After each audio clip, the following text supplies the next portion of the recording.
Today we are going to be working on our Prairie Crocus block, which comes in two different color variations. So this is the main one.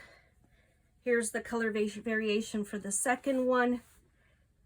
So I'm going to show you how we're going to go over and start these blocks. The first thing we're going to do is we are going to mark our half square triangles on these. So let's get started with that. I've got our little, we need 6 2 7/8 pieces.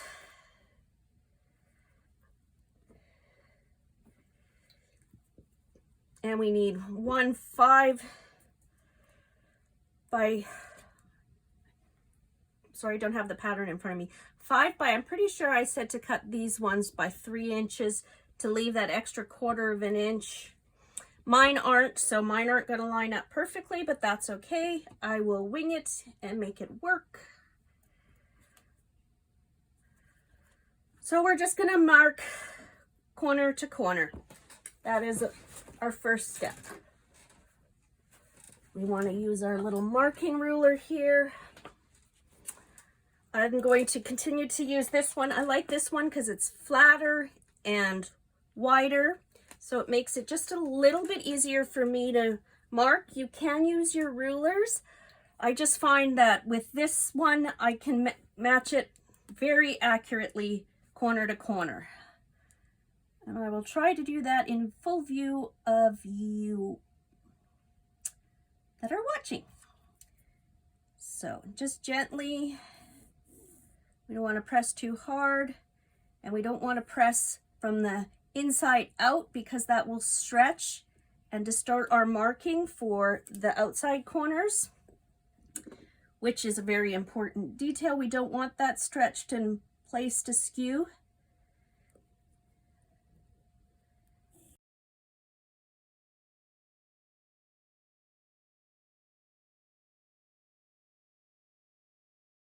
There's our 6 marks marked. I'm just going to go ahead, and this is for the next month's block, and I'm going to show you what I mean when we don't want to draw a solid line straight across.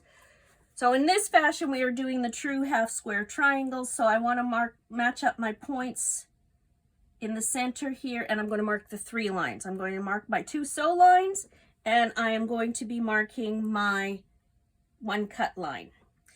So here is my 2 sew lines.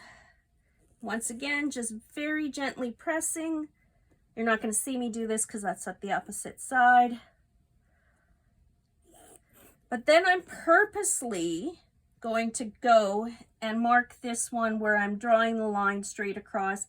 And you can see what I mean when I say I place the fabric askew. It doesn't matter because it's the cutting line, so it doesn't need to be as perfect. I go and I'm drawing it, and because I'm putting pressure, even though I was on the corner there, you can see I'm off.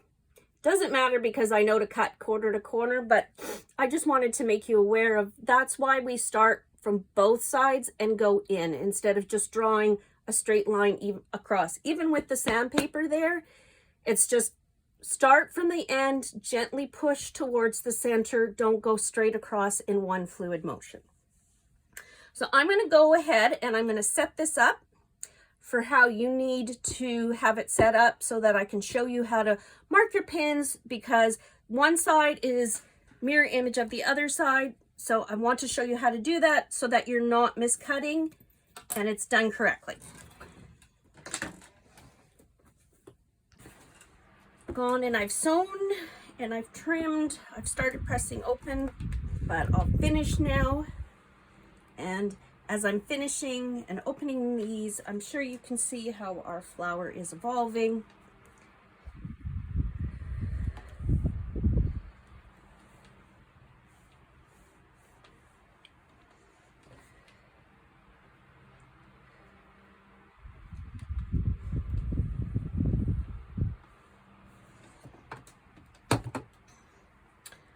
All right, so I'm just going to continue to sew.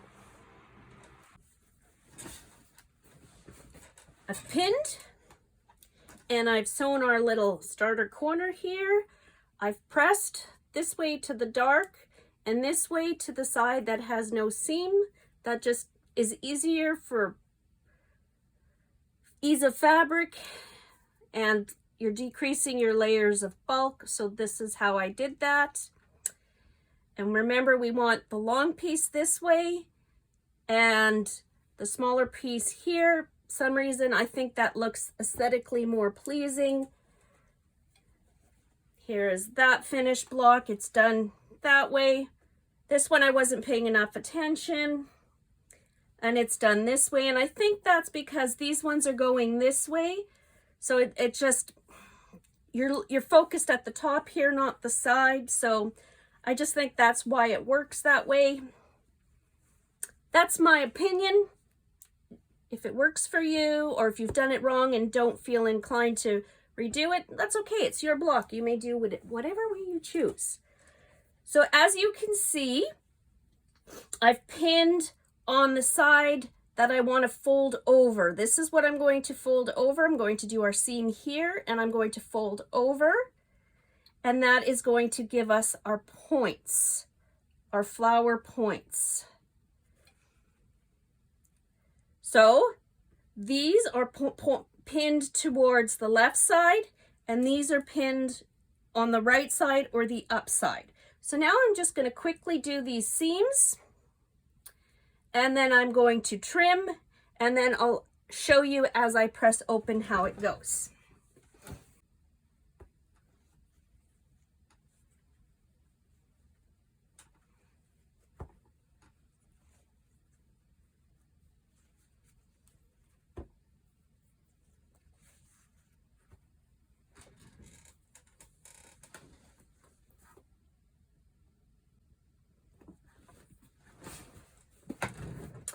I've gone and I've sewn them, I've trimmed them, now to press.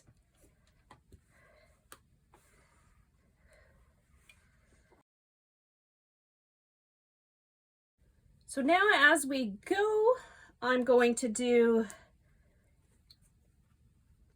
my squares, and you can tell they are a little longer than they need to be, and that's because I've left myself just that extra 1/4 inch so that I can trim down in case there's a little bit of shimmy in my seam and I've wonked it a bit.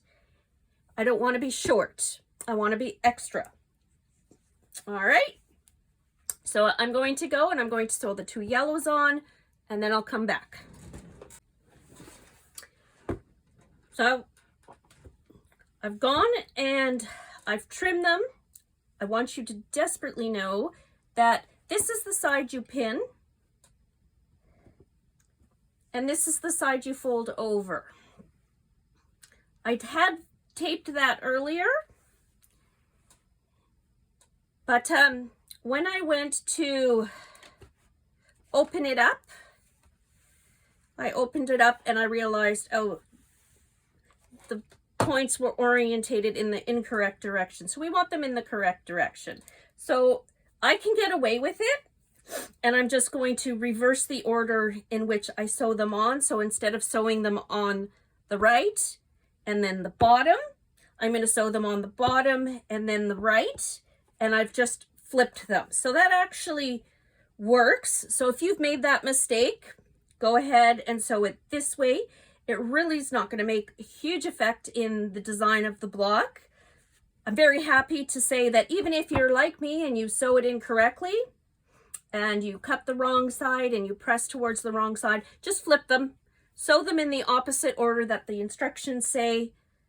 And this is why you are lucky I make mistakes, so I can tell you not to make them, or I can tell you how to fix them as you make them. So yeah, I'll leave a note to say, please, before you start sewing and cutting, watch the whole video, because I made a mistake and I want to show you how to do it correctly or how to fix it if you made a mistake. So once again, I'm just going to go sew my yellows on, and then I'll take pictures as I sew each row of petals or each complementary petal on.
I've sewed it up.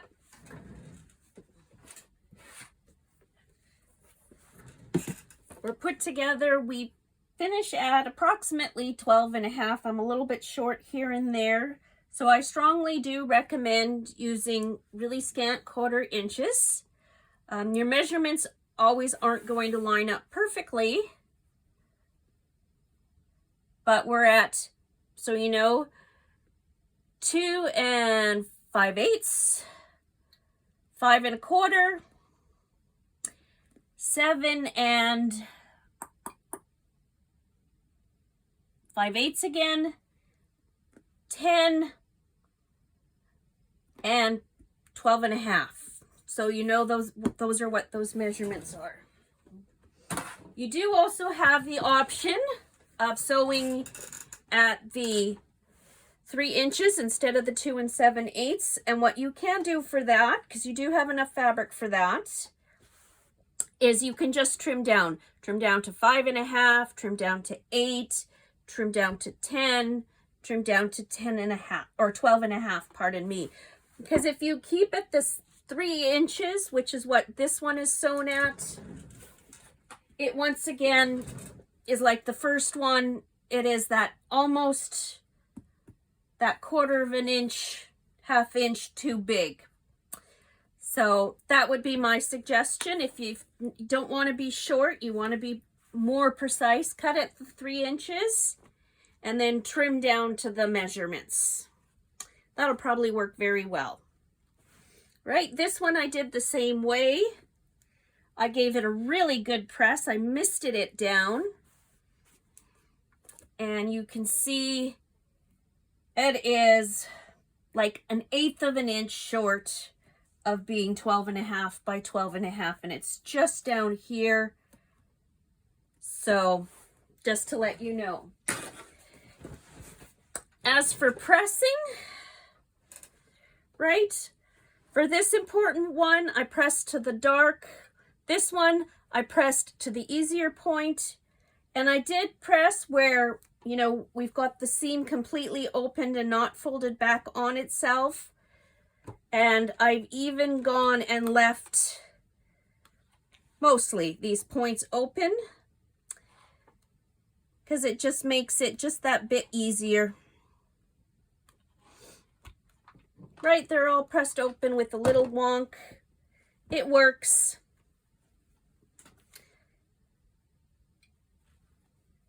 Done the same. Oh no, I haven't. This one I've pressed this way, so it's all just the one way. It makes for a little more bulk here at your points. So if you don't want that little wonk in your seam, and we've got the little wonk here where it goes from, you know, being folded this way to being folded that way.